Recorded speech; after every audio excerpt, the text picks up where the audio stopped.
ভাবুন তো, একদিন হঠাৎ করে জানতে পারলেন আপনার পুরো জেলাটাই লিখে দেওয়া হয়েছে কোনো এক প্রাইভেট কোম্পানির নামে। কি অবাক হচ্ছেন? সম্প্রতি ঠিক এমনই একটি ঘটনা ঘটেছে বিজেপি শাসিত অসম রাজ্যে, যেখানে 100 কিংবা 200 নয়, পুরো 3000 বিঘা জমি দিয়ে দেওয়া হয়েছে একটি প্রাইভেট কোম্পানিকে। বেঘর হয়েছেন প্রায় 14,000 মানুষ। বিরোধীদের দাবি, আদানিকে এই জমি দিয়ে দিয়েছে অসমের বিজেপি সরকার। যে ঘটনা শুনে অবাক স্বয়ং হাইকোর্টের বিচারপতি। সেই ঘটনাই আজ জায়গা পাচ্ছে না মেইন স্ট্রিম মিডিয়ায়। ঠিক কি হয়েছে অসমে? কেন দিয়ে দেওয়া হলো একসাথে 3000 বিঘা জমি? সত্যি কি আদানির সাথে ডিল করে কোনো স্ক্যাম করছে অসমের বিজেপি সরকার? আজ এক এক করে সমস্ত অজানা তথ্য ডিকোড করবে ইন্ডিয়া বুট। প্রথমেই জানতে হবে কি এই অসমের জমি মামলা। সালটা 2024-এর অক্টোবর মাস। অসম রাজ্যের ডিমা হাসাও জেলার উমরাংশতে প্রাথমিকভাবে 2000 বিঘা জমি বরাদ্দ করা হয় মহাবল সিমেন্ট নামক এক প্রাইভেট কোম্পানিকে। এরপর নভেম্বর মাসে আরো 1000 বিঘা জমি বরাদ্দ করা হয় ওই সংস্থাকে, অর্থাৎ মোট 3000 বিঘা জমি। এই জমি আগামী 30 বছরের জন্য মূলত সিমেন্ট কোম্পানির নির্মাণ এবং খনন কাজের উদ্দেশ্যে সরকারের তরফ থেকে টেন্ডার ডেকে লিজে দেওয়া হয়। এই এলাকাটি ভারতীয় সংবিধানের অধীনস্থ 6ষ্ঠ তফসিলের অন্তর্গত। এছাড়াও এই এলাকাটি একটি পরিবেশগত হটস্পট, যা পরিযায়ী পাখি এবং বন্য প্রাণীদের বিশ্রাম স্থল হিসেবে বিখ্যাত। কিন্তু এর অনেক আগে 2024 সালের মাঝামাঝির সময় ডিএইচএসি অর্থাৎ ডিমা হাসাও স্বায়ত্তশাসিত কাউন্সিলের একজন ওই এলাকায় আসেন। তিনি কোনো আলোচনা না করে ঘোষণা করেন যে তাদের জমি একটি বেসরকারি কোম্পানির প্রকল্পের জন্য অধিগ্রহণ করা হয়েছে। এরপর গ্রামবাসীদের এনওসি স্বাক্ষর করানো হয় এবং ক্ষতিপূরণ হিসেবে দেওয়া হয় 2 লক্ষ টাকার চেক। অন্যদিকে গ্রাম প্রধানদের দেওয়া হয় 15 লক্ষ টাকা করে। এরপর হঠাৎ করে গ্রামবাসীরা জানতে পারে এই জমি অধিগ্রহণে সহায়তা করার জন্য ডিএইচএসি 50 কোটি টাকা পেয়েছে। আর এই খবর ছড়াতেই 2024 সালের 16 মে উমরাংশ এলাকায় 22 জন গ্রামবাসী এনসিএইচএসি-তে অভিযোগ করেন। তারা জানান ডিএইচএসি যথাযথ প্রক্রিয়া অনুসরণ না করেই জমিটি মঞ্জুর করেছে। এরপর 31শে জুলাই হঠাৎ করে জমি দখল করার জন্য বুলডোজার সহ একাধিক যন্ত্রপাতি নিয়ে হাজির হন ডিএইচএসির কর্মকর্তারা। গ্রামবাসীরা কাজে বাধা দিতে গেলে ডিএইচএসির একজন নির্বাহী সদস্য মনোজিৎ নাইটিং নিরাপত্তা কর্মীদের কাছ থেকে বন্দুক ছিনিয়ে নিয়ে বিক্ষোভকারীদেরকে ভয় দেখানোর জন্য গুলি চালায়। তাতেও কাজ না হলে নির্যাতনের ভয় দেখানো হয়। এরপর অগস্ট মাসে একজন সমাজসেবী বাবুজিৎ লাংথাসা একটি জনস্বার্থ মামলা দায়ের করেন। তবে তিনি যেহেতু গ্রামের বাসিন্দা ছিলেন না, ফলে কোর্ট তাকে গ্রামবাসীদের কাছ থেকে সাক্ষ্য সংগ্রহের নির্দেশ দেয়।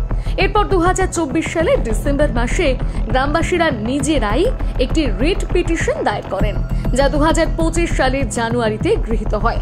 ওই রিট পিটিশনে গ্রামবাসীরা জানায়, আমাদের পরিবার 1975 সাল থেকে এই জমিগুলিতে বৈধভাবে বসবাস এবং চাষাবাদ করে আসছে এবং গ্রামের প্রধান ও বয়স্কদের মাধ্যমে ডিএইচএসি-তে ধারাবাহিকভাবে কর প্রদান করে আসছে। অন্যদিকে 2024 সালের ডিসেম্বর মাসে মহাবল সিমেন্ট কোম্পানির তরফ থেকেও একটি মামলা দায়ের করা হয় হাইকোর্টে, যেখানে নির্মাণ কাজে স্থানীয় গ্রামবাসীদের দ্বারা সৃষ্টি ঝামেলা থেকে সুরক্ষা চাওয়া হয়। এরপর 2025 সালের 2রা ফেব্রুয়ারি এই মামলার প্রথম শুনানি হয় গুয়াহাটি হাইকোর্টে।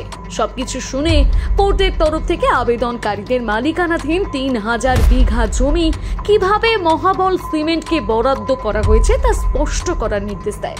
এরপর এপ্রিল মাসে ডিএইচএসি একটি হলফনামা জমা দেয়, যেখানে বলা হয় 6 মার্চ একটি বিজ্ঞপ্তি জারি করে গ্রাম থেকে প্রায় 500 মিটার দূরে যাদের জমি নেওয়া হয়েছে তাদের পুনরায় অধিগ্রহণকৃত জমির সমান অনুপাতে জমি বরাদ্দ এবং কৃষির জন্য আর্থিক ক্ষতিপূরণ দেওয়ার নিশ্চয়তা দেওয়া হয়েছে। এরপরে মহাবল সিমেন্ট কোম্পানির তরফ থেকে আদালতে জমা পড়া আবেদনগুলি একত্রিত করে চলতি বছরের 12ই অগস্ট যৌথ শুনানি হয়, যার পর থেকে আসামের এই জমি অধিগ্রহণের বিষয়টি সারা দেশের নজর আকৃষ্ট করে। বিচারপতি সঞ্জয় কুমার মেধির বেঞ্চ 12ই অগস্ট দাখিল হওয়া 2টি পিটিশনের শুনানি পুনরায় শুরু করেন।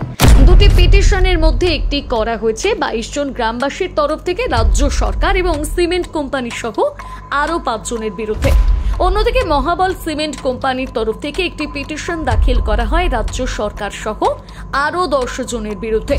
শুনানির শুরুতে মহাবল সিমেন্ট কোম্পানির আইনজীবী শ্রীমতী গোস্বামী উল্লেখ করেন যে বরাদ্দকৃত জমির আকার 3000 বিঘা, যা শুনে বিচারপতি অবাক হয়ে একবার নয় 4 বার জিজ্ঞেস করেন 3000 বিঘা কি হচ্ছে এটা কি? 3,000 bighas. 3,000 bighas? Yes, your lordship. এরপর এটিকে যখন প্রয়োজন রয়েছে বলে ব্যাখ্যা করেন আইনজীবী গোস্বামী, তখন বিচারপতি জানান এটা প্রয়োজন কিনা সেটা সমস্যা নয়, মানুষের স্বার্থ ক্ষুণ্ণ হচ্ছে সেটা সমস্যা। এরপর আদালত জানতে পারে এনএইচসির রাজস্ব বিভাগের অতিরিক্ত সচিব একটি অর্ডার জারি করেছে, যেখানে বলা হয়েছে এই জমি বরাদ্দের উদ্দেশ্য হলো একটি সিমেন্ট প্ল্যান্ট স্থাপন করা। এরপর আইনজীবী গোস্বামী কিছু রিপোর্ট দাখিল করে জানান যে একটি টেন্ডার প্রক্রিয়ার মাধ্যমে মাইনিং এর জন্য এই জায়গা লিজ হিসেবে বরাদ্দ করা হয়েছে। এরপর আদালত এনএইচসির আইনজীবী শ্রী শ্রীন শর্মাকে একটি কারখানায় উদ্দেশ্যে 3000 বিঘার মতন এত বিশাল পরিমাণের জমি বরাদ্দ করার নীতি সহ রেকর্ডগুলো জমা দেওয়ার নির্দেশ দেন। পাশাপাশি আদালত জানায় ভারতের সংবিধানের অধীনস্থ 6ষ্ঠ তপশিলের অন্তর্গত ওই জেলায় বসবাসকারী উপজাতিদের অধিকার এবং স্বার্থকে অগ্রাধিকার দিতে হবে। জল গড়াবে কোন দিকে তা জানা যাবে আগামী শুনানিতে। এবারে আপনাদের বলি কেন এই জমি নিয়ে এত বিবাদ। 3000 বিঘা জমির পরিমাণ এতটাই বেশি যা স্বাভাবিকভাবে বিবাদ তৈরি করে। তবে পরিমাণটাই একমাত্র সমস্যা নয়, এর পেছনে রয়েছে আরো বেশ কিছু কারণ। 1951 সালে প্রতিষ্ঠিত ভারতীয় সংবিধানের 6ষ্ঠ তফসিল জেলা ডিমা হাসাও অসমের একটি আদিবাসী সংখ্যাগরিষ্ঠ পাহাড়ি জেলা, যা উত্তর কাছাড় পাহাড় স্বায়ত্ত শাসিত পরিষদ দ্বারা পরিচালিত হয়। সংবিধানের 244 অনুচ্ছেদের 2 নম্বর ধারা এবং 275 অনুচ্ছেদের 1 নম্বর ধারা অনুযায়ী সংবিধানের 6ষ্ঠ তফসিল আমাদের দেশের 4টি রাজ্যের আদিবাসীদের জমি সুরক্ষা দেয়: অসম, মেঘালয়, ত্রিপুরা, মিজোরাম। সেই তফসিল অনুযায়ী ডিমা হাসাওয়ের সমস্ত আদিবাসী সম্প্রদায়ের অধিকার, সংস্কৃতি এবং স্বার্থকে অগ্রাধিকার দেওয়ার কথা বলা হয়েছে। কিন্তু এই জমি অধিগ্রহণ সেই অধিকার ক্ষুণ্ণ করছে। পাশাপাশি পরিবেশগতভাবেও এই জমি লিজ প্রভাব ফেলবে।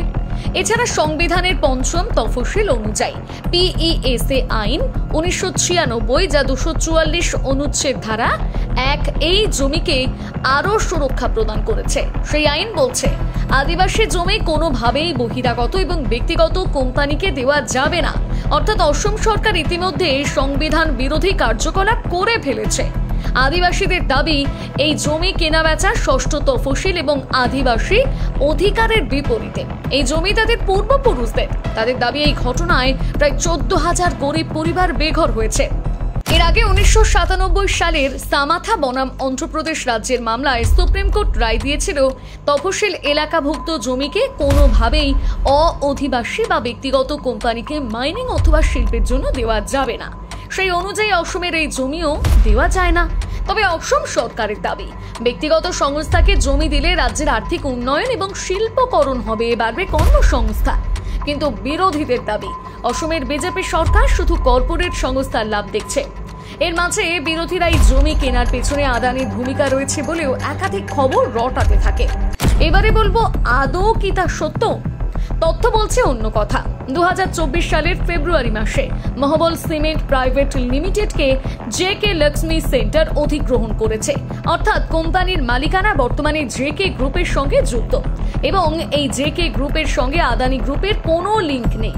এমনকি বিরোধী নেতাদের তরফ থেকে বিভিন্ন তথ্য উঠে আসার পরেই 18 আগস্ট গৌতম আদানি একটি প্রেস রিলিজ প্রকাশ করেন। সেখানে তিনি এই কোম্পানির সাথে তার যোগাযোগের সমস্ত দাবি খণ্ডন করে বিরোধীদের দাবির প্রমাণ চান। এই ঘটনাটি শুধু জমি বিক্রির নয়, এটা একটি পরিবেশগত সংকট, আদিবাসী অধিকারের প্রশ্ন আর প্রশাসনিক স্বচ্ছতার অভাব। এই লড়াই শিল্প উন্নয়ন বনাম আদিবাসীদের ভূমি অধিকার সুরক্ষা। আপনার কি মনে হয় এই জমিকে উন্নয়নের জন্য প্রাইভেট কোম্পানিকে দেওয়া উচিত নাকি ছেড়ে দেওয়া উচিত আদিবাসীদের হাতে? জানাতে ভুলবেন না কমেন্ট বক্সে।